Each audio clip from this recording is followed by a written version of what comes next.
weird, man. I was like, who knows? It probably would have been $20 for a shot, but still. Yeah, maybe the manager there just likes it or something. Or they had it on the very top shelf, so it was more like a showpiece kind of thing. But 4 bottles, they're obviously going to sell some of it, but they're not going to be able to replenish it. That's the thing. So. Yeah. All right. When I went to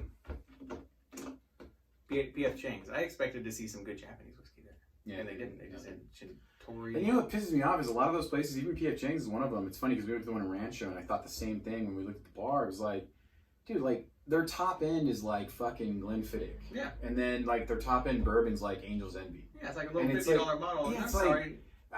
I would still spend charge you $20 a pour or something. And if I'm gonna go to a place and I'm gonna spend $100, $150 for 2 of us to eat, yes. I would buy a $30 like glass of whiskey. Because why not at that point? Why not? Yeah.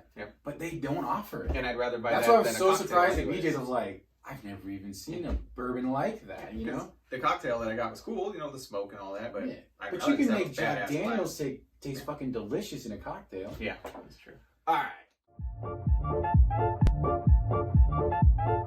Welcome to the Whiskey Cantina. I'm Jared. I'm Whiskey Dick. And he's Raymond. Told you I was going to bring it back. He's bringing it back. It's a deep cut. All right, guys. Got another video for you today. Kind of, you know, is it bourbon? Is it not bourbon? Kind of a question mark, I guess you could say. Yeah, a picky question mark, but a question mark nonetheless, because it's said that, you know, if it's finished in a different type of barrel, or if it's finished at all, does it stop being a bourbon at that point? Yeah. Maybe at this point you know what we're talking about. Or you don't, and we're just very fucking confused. And we're just going to keep on going. Yeah, man, I just messed up the cussing thing, too. I said, damn it. Are we going to, you want to restart or you want No. Okay. Yeah, no, I said, well, hey guys. We're rolling. This is the real deal. Angel's Envy. Angel's Envy. Look at the back. Now, the bottle is cool. Jared actually has those wings tattooed on his back. He's not going to show you them. They go all the way down to my upper butt cheek. All right. We're trying Angel's Envy today. We are trying Angel's Envy today.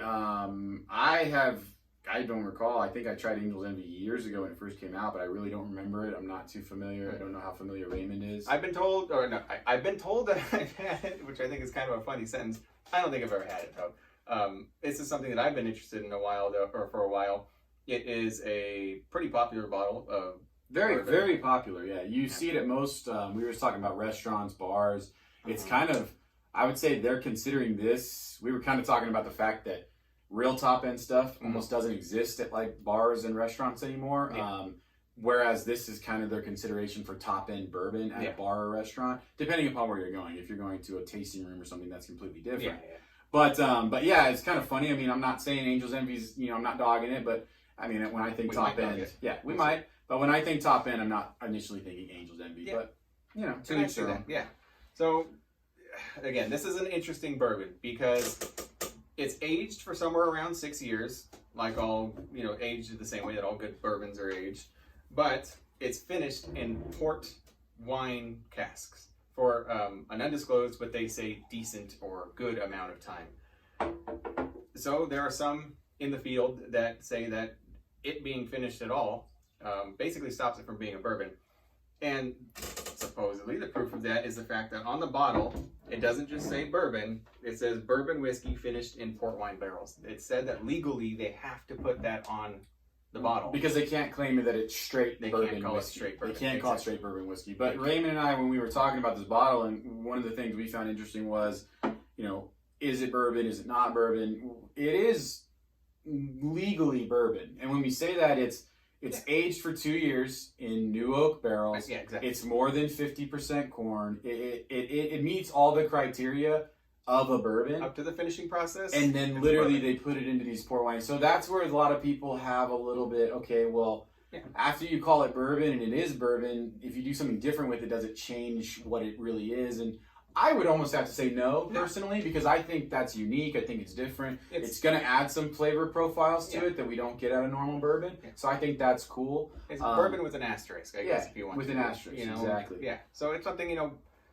you drink it how you like it. In this case, they're making it how they like it. They like to finish it in these port wine barrels, and it gives it, supposedly, you know, kind of an added flavor. We're going to go and see if we can find it. I mean, one thing I think on this, I mean, I don't like the fact that, you know, it's undisclosed age statement, so it's NAS, and then we think it's around 6 years.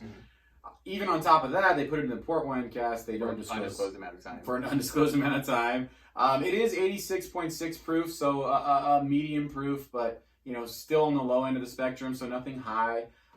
It doesn't have, if you look at it on paper, all the stuff we just listed, it doesn't have a lot going for it necessarily, in my opinion. Yeah. The port wine cask is probably the only thing I think is unique at all, and almost something they almost had to do to make it what it is. That and the bottle. Awesome name, Angel's Envy. Raymond was talking about the Angel's Share. Yeah. Yeah, the whole Angel's Share, 5% of the whiskey evaporates every year or whatever it is. And they call it the Angel's Share in the Rick House. Named after that. So tell me where it's sourced from, Jared. Actually, yeah, that's a good point. It actually, and that's another point, it is sourced, number one. Number two, it's not even sourced from someone that we know. Like, obviously, we know MGP is a huge company that sources stuff. CAD is another company that sources stuff, or sources whiskey, I should say. We don't even know where this is sourced from, so we don't even know a starting point for it. Whereas even if it was an MGP product or a CAD product, we would at least have a rough estimate of what it's going to taste like or a flavor profile. But there's a lot of question marks when it comes to this. So I'm going to try it nevertheless. I'm not trying to dog it. It's a cool bottle, but he's dogging it a little. Raymond's just upset because his favorite band's lead singer. I told you I was going to say that. And I just ruined his reveal. So, yes, this is Maynard James Keenan's favorite bottle of whiskey. He even teamed up with them to make a special run as well. By the way. He teamed up with them to make a special run as well. I think it's probably because he's a wine person, but I'm not picking up much on the nose, dude. I'm sorry, I bypassed the nose only because I did not pick up very much in the nose at all. It smelled like a bourbon to me. To me, it's a little musty. It's flat. I'm picking up on more of the oak than I did on, than I do on some of the other bourbons that we've tried. Particularly, I'm still thinking about that Aragon whiskey. Yeah, it's a really, really flat nose to me. That's interesting. I'm not a wine drinker. I really wouldn't be able to pick out a port versus any other type of really wine. Well, maybe. I guess it's a darker wine. I mean, it tastes like bourbon. It's got an oak to it. There's cherry. There's vanilla, cherry.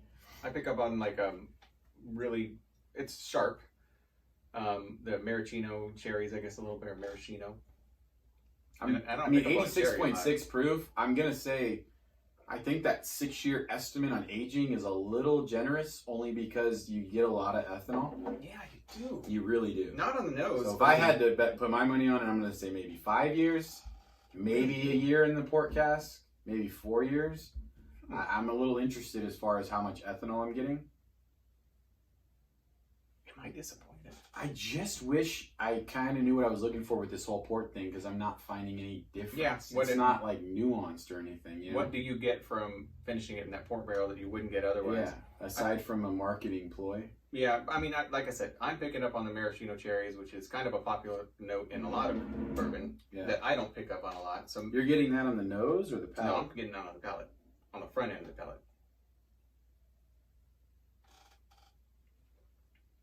And the finish is Bernie, not Sanders. It's just... I mean, maybe with the cherries, I guess maybe just something like mildly fruity. Yeah. But not fruity in a sense of like floral fruity. It's like... But you're right. It tastes like a bourbon. It tastes like a low-rated bourbon. You're getting caramel, kind of the burnt caramel flavor. There's a little bit of vanilla in there, but less than some of the other sweeter ones. Oh man, this is flat. This is not... I'm not overly impressed. No, I mean, I'm going to be completely honest. It's nothing special.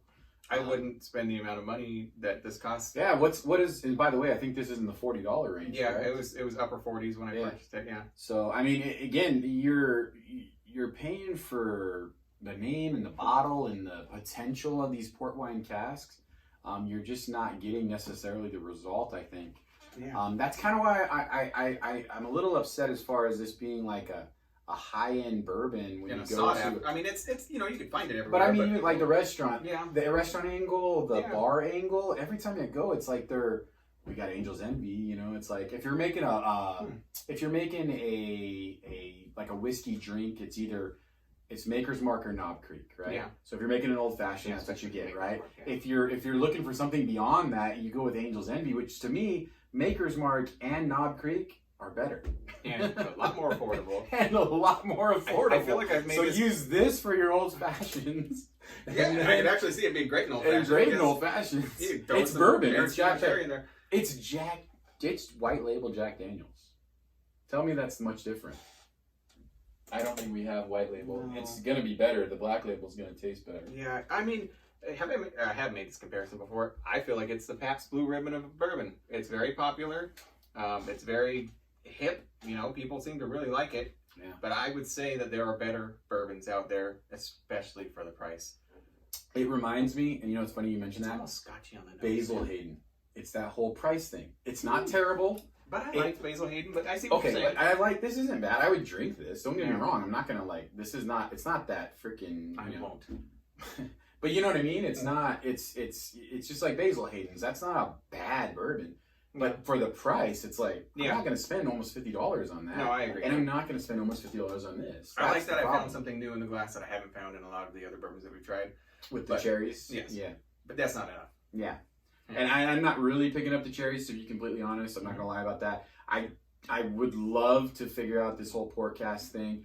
To me, I feel like it's a ploy. I mean, even you were talking about the Jameson Stout edition, where from what I've read and everybody's talked about, and even you get that stout. You get that it tastes flavor. like coffee. Right. Yeah. Whereas this, I don't get anything, right? Yeah. I'm not saying I don't know a lot about wines, but that's the thing. Just even if you like don't know what you're supposed to look for, being neither one of us are, wine people, you would still find something different in there if there was something different. Exactly. I just feel like there's nothing different necessarily. Yeah. This is not bad, but again, I would save $20, $30, and I would buy a Jim Beam Black for sure. Yeah. You know what I mean? Yeah. For sure, hands down.